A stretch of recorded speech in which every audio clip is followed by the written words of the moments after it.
अस्सलाम वालेकुम ट्रेडर्स आपके सामने forex gold XAU USD 30 minute का टाइम फ्रेम मैंने ओपन किया हुआ और यहाँ पर मैंने 50 के मूविंग एवरेज को अप्लाई किया और RSI को अप्लाई किया। ये देखें, ये 50 के मूविंग एवरेज के ऊपर 30 मिनट्स की कैंडल्स हैं और यहाँ पे 50 के moving average as a support पे के तौर पे काम कर रहा है हमारा, और ये सपोर्ट है 3315.30। तो ऊपर वाला आप पॉइंट्स छोड़ें तो राउंड फिगर 3315 बन रहा है। 3315 पे गोल्ड के 30 मिनट के टाइम फ्रेम पर 50 के मूविंग एवरेज ने सपोर्ट बनाई है कि 3315 से गोल्ड को बाय करें। यहाँ पर अगर मैं RSI को देखूँ तो वो 53.21 है। ये न्यूट्रल जोन होता है लेकिन स्लाइटली 50 के ऊपर है, तो इसको भी बुलिश हम कह सकते हैं। तो इस हिसाब से गोल्ड को हर डिप से हमने करना है बाय, क्योंकि कल की वीडियो मैंने बताया था गोल्ड बेरिश ट्रेंड में है। ऑल टाइम हाई लगाया था गोल्ड ने पिछले दिनों, और कल उसने रिट्रेसमेंट रिकवरी के लिए डाउन आया, और कल की वीडियो मैंने आपको बताया कि गोल्ड बेरिश ट्रेंड में है, लेकिन फ़िलहाल गोल्ड अब फिर बुलिश ट्रेंड में है। यहाँ पे आज हाई इम्पैक्ट न्यूज़ भी है। 5:30 PM को USD से रिलेटेड अनएम्प्लॉयमेंट क्लेम का डाटा है। प्रीवियस 215 के है और इन्होंने जो फोरकास्ट की है वो 222 के है, यानी कि बेरोज़गारी बढ़ेगी, अनएम्प्लॉयमेंट क्लेम है, जिसकी वजह से ये न्यूज़ डॉलर के अगेंस्ट और गोल्ड ऊपर जा सकता है, और गोल्ड का ट्रेंड भी बुलिश है।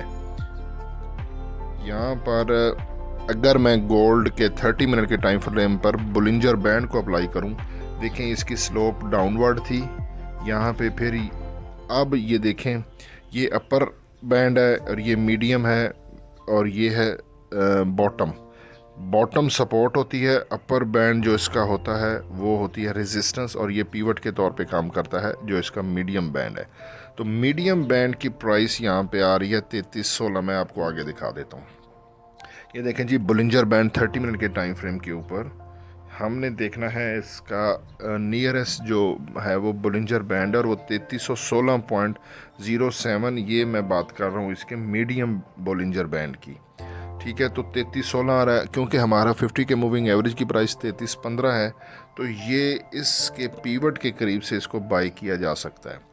सुपर ट्रेंड ने गोल्ड के 30 मिनट के टाइम फ्रेम पर भी बाय का सिग्नल दिया है, और ये प्राइस आ रही है 3312.32। ये सपोर्ट है और यहाँ से गोल्ड को बाय किया जा सकता है। यहाँ पर गोल्ड के 30 मिनट के टाइम फ्रेम पर पैराबोलिक सार ने बहरहाल सेल का सिग्नल दिया। देखें डॉट्स ऊपर हैं और कैंडल्स नीचे हैं। पैराबोलिक सार ने ऊपर जो रेजिस्टेंस बनाई है वो प्राइस है 3366.31। ये हमारे पैराबोलिक सार इंडिकेटर ने ऊपर रेजिस्टेंस बना दी है। तो ATR जो average true range trailing stop loss, इसने बहरहाल बाय का ही सिग्नल दिया है, और ATR average true range trailing stop loss की ये प्राइस आ रही है 3312.77 पर। अच्छा ट्रेडर्स, ये अब डेली की कैंडल्स हैं और डेली की डिटेल आपके सामने मैं रख रहा हूँ। कल 23 अप्रैल को गोल्ड मार्केट का हाई था 3386, उसकी ओपनिंग थी 3349 और उसने लो लगाया 3260 पे। अच्छा यहाँ पे देखें ना, 3260 लो लगाने के बाद क्लोजिंग उसने 3288 पे दी, यानी कि 60 70 80 28 पॉइंट ऊपर उसने क्लोजिंग दी। तो ये एक चीज़ शो करती थी कि जो सेलिंग प्रेशर था गोल्ड में, जो उसने रिट्रेसमेंट करनी थी गोल्ड ने, वो ऑलरेडी कर ली। अब उसकी क्लोजिंग उसकी लो प्राइस से ऊपर है, तो ये इंडिकेशन था कि गोल्ड मार्केट आज ऊपर जा सकती है। और आज 24 अप्रैल को आप देखें गोल्ड मार्केट जब ओपन हुई है तो वो 3288 पे ओपन हुआ है, और उसने हल्का सा 3287, मतलब थोड़ा सा नीचे जाने के बाद फिर उसने हाई लगाया आज का 3367 है। बहरहाल प्रीवियस डे कल 23 अप्रैल का हाई ब्रेक नहीं हुआ है।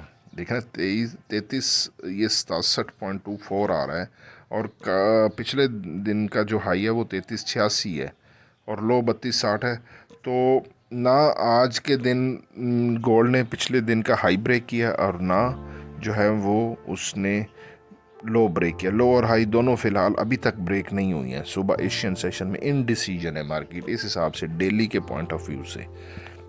यहाँ पे अगर मैं DXY को देखता हूँ, डॉलर इंडेक्स को देखना बहुत ज़रूरी है। तो ये 4 आवर के टाइम फ्रेम पर, 4 आवर के टाइम फ्रेम पर इसने देखें ये एक कैंडल बनाई है, शूटिंग स्टार कैंडल, और शूटिंग स्टार कैंडल के बाद रेड कैंडल की बॉडी भी नीचे क्लोज हुई है। फिलहाल गोल्ड ऊपर जा रहा है और ये हमें अपॉर्चुनिटी देगा। गोल्ड ऊपर जाता है तो सॉरी ये डॉलर है, DXY, डॉलर ऊपर जाता है तो गोल्ड नीचे जब आएगा तो हम उसको डिप से बाय करेंगे। ये शूटिंग स्टार कैंडल और उसके बाद रेड कैंडल क्लोज हुई है 4 आवर के टाइम फ्रेम पर। ये मैं आपको दिखा रहा हूँ, ये है 4 आवर का time frame, DXY dollar index. तो ये इंडिकेशन कर रहा है कि यहाँ से हमारा जो डॉलर है वो डाउन आ सकता है और बाय का जोन नीचे। अगर डॉलर ऐसे बाय नीचे आता है तो उधर से हमारा गोल्ड ऊपर जाने के चांसेस है। ठीक है, मैं आपको गोल्ड भी दिखा देता हूँ 30 मिनट के टाइम फ्रेम पर। अगर आप गोल्ड देखते हो, क्योंकि इंट्राडे में 30 मिनट का टाइम फ्रेम बेस्ट होता है। DXY को बड़े टाइम फ्रेम में देखा है क्योंकि कोई एविडेंस छोटे टाइम फ्रेम में मुझे नहीं नज़र आया था। तो 30 मिनट के टाइम फ्रेम पर गोल्ड, ये ऊपर सेल का जोन है, सेल के जोन से उसको रिजेक्शन मिली, बाय का जोन नीचे है। तो यहाँ पर ये एक शूटिंग स्टार कैंडल है, ये रेड कैंडल आप देखो, शूटिंग स्टार कैंडल की जो विक का मैक्सिमम हाई है वहाँ पर इस ग्रीन कैंडल की, ये देखें ये है, और ये उससे पिछली ग्रीन कैंडल की क्लोजिंग भी है। ठीक है, तो हमने देखना होता है कि शूटिंग स्टार कैंडल की हाई का विक कहाँ पे है, क्योंकि पीछे चेंज ऑफ करेक्टर भी हुआ है और यहाँ पे शूटिंग स्टार कैंडल के बाद रेड कैंडल नहीं बनी। अगर शूटिंग स्टार कैंडल एक तो बनती सपोर्ट के पास तो फिर ये सेल का सिग्नल था, और उसके बाद रेड कैंडल की कंफर्मेशन भी हमने देखनी होती है। तो ये उसने एक फेक यहाँ पे ब्रेकआउट दिया है और इसका जो ऊपर वाली साइड पे विक है वो प्राइस आ रही है 3316.26 पे। तो हम इसको एक पॉइंट नीचे रखेंगे और मेरे हिसाब से 3315 ये मेरा स्टॉप लॉस है और टर्निंग पॉइंट है। गोल्ड मार्केट इसके ऊपर बुलिश ही है, तो हमें क्या करना है, 3315 हमारा टर्निंग पॉइंट है, तो 3320 से आप गोल्ड को बाय कर सकते हो और SL रख देना 3315 का 50 पिप्स का, और TP रख देना 100 पिप का 3330। ये 1:2 की रेशो का फॉर्मूला है, 50 पिप्स का SL और 20 पिप्स का, और सॉरी 50 पिप्स का SL और 100 पिप का TP। ये फ़िलहाल की सिचुएशन है। करंटली आज फ़िलहाल गोल्ड बाय में है, बुलिश ट्रेंड है जब तक 3315 ब्रेक नहीं होता। तो हसन अमान को दुआओं में ज़रूर याद रखिएगा। अल्लाह हाफिज़।